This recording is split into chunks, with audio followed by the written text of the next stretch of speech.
Hey there, it is Jenny, Coach Brightside, and in today's edition of the Time Management Series, I want to talk to you moms about creating routines, and I hope that these tips I'm about to share with you are going to help get rid of some of that intimidation and the stress that comes along with the thought of having to do it. So I'm going to share my top 3 tips with you, and you will have to let me know in the comments if you already do these or if there's something that you're already, or that if there's something that you're going to start doing right away.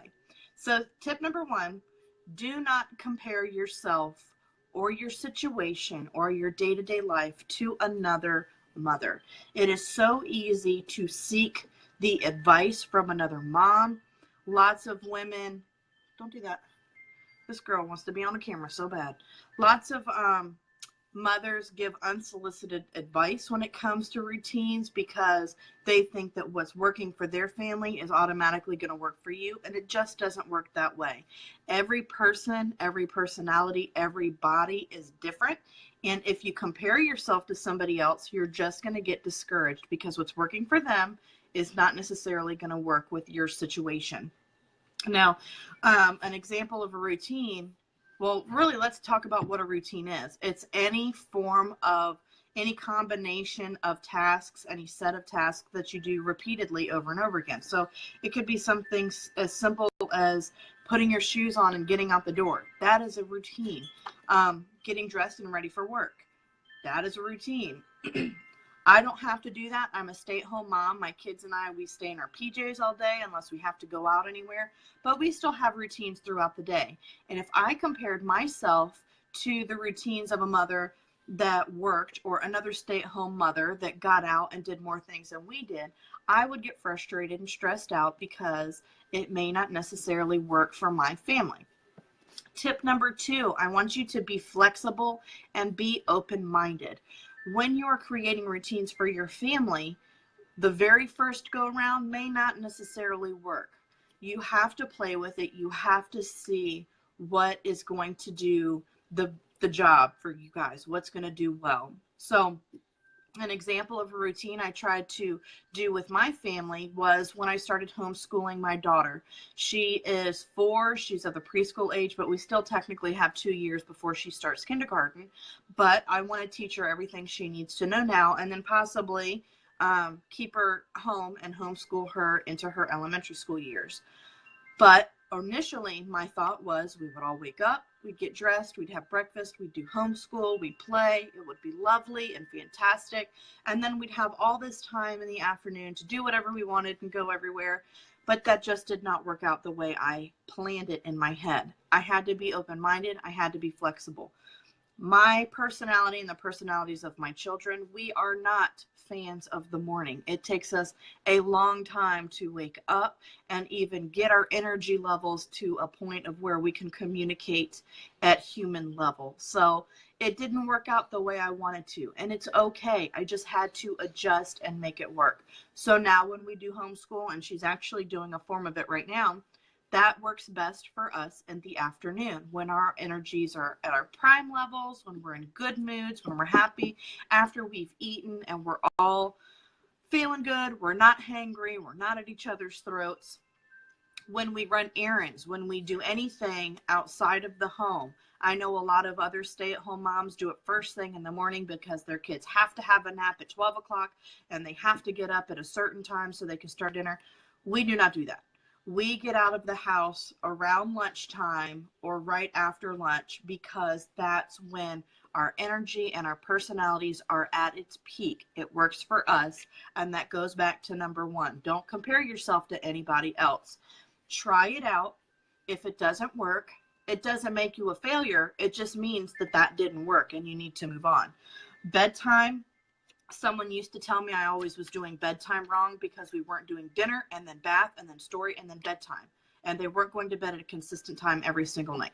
Well, that's just not how we work. That's not how I work as an individual, as a human. So I can't expect my children to do that if it's not something that I do. So bedtime is very lax. It's very flexible for us.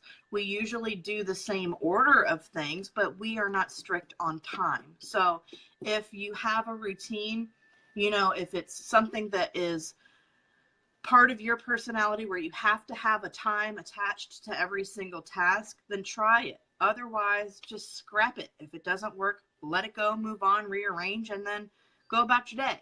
Because at the end of the day, we are trying our absolute best, okay? It doesn't make us bad moms. It doesn't mean we don't love our children. It just means we're trying to figure this out.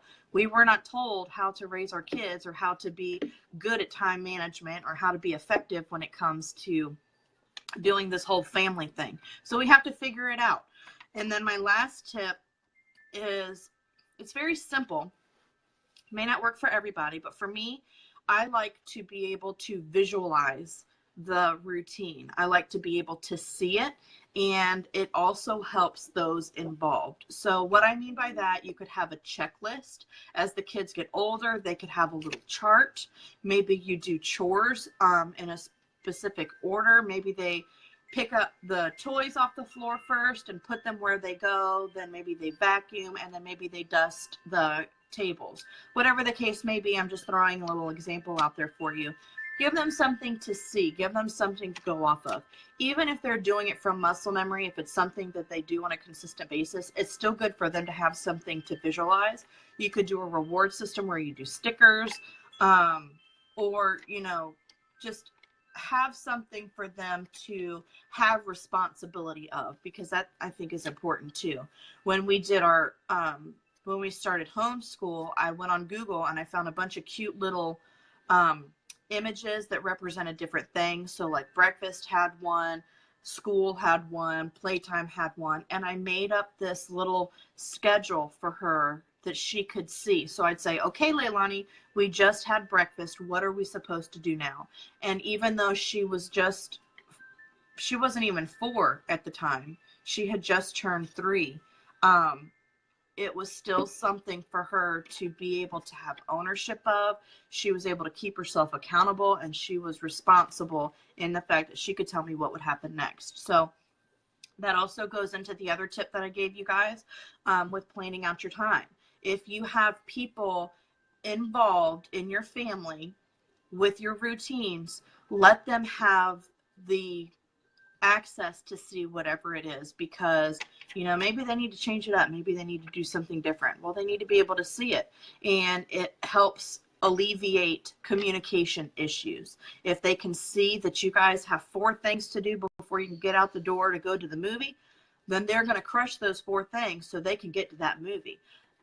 If you just verbalize those things to them, the routine of getting out of the door to the movie, then there's lines that are going to be crossed there, and there's going to be some sort of confusion. Someone's going to say they didn't hear what you said, or they didn't know you said that, or they thought you said something else, and then it's just everybody's going to be in a mood. So to alleviate the stress and the overwhelm in the nasty moods, just write it down. Get a little whiteboard from the Dollar Tree, put it on your fridge, and write down what needs to be done. Once you guys have it memorized and everybody is on board, knows that A, B, C, and D must happen before you can get 1, 2, 3, boom, there you go. But again, refer back to the other tips, change it up. Don't compare yourself to anybody else. Have fun with it. This is supposed to be a fun process. This is something that everybody should have a hand in. Everyone should feel involved in, because if you feel as though all the weight is on your shoulders, moms, are you listening to me? Moms, if you feel as though the weight is on your shoulders at all times, you are going to burn yourself out. You are going to break down. You're going to get sick. You're going to be unhappy. And it's going to trickle down to every relationship that you have, your friendships. If you work outside of the home, your job's going to suffer. Your kids are going to have attitudes because they don't understand why mommy's in the mood today. And you are not intentionally doing it. You're just overwhelming yourself. So I hope that you guys have enjoyed my time management series. I hope that these are things that you can start implementing into your daily lives with your family right away. I've really enjoyed bringing all of this content to you. It's been a lot of fun, and I need your feedback. So let me know what you thought of it and if you're excited for what's to come next. So again, thank you so much for all of your support. I appreciate you watching, and I look forward to seeing you guys in the next video. Oh, wait. Leilani, do you want to say goodbye? Goodbye. Wait, you got to let them see you. Goodbye. Bye, guys.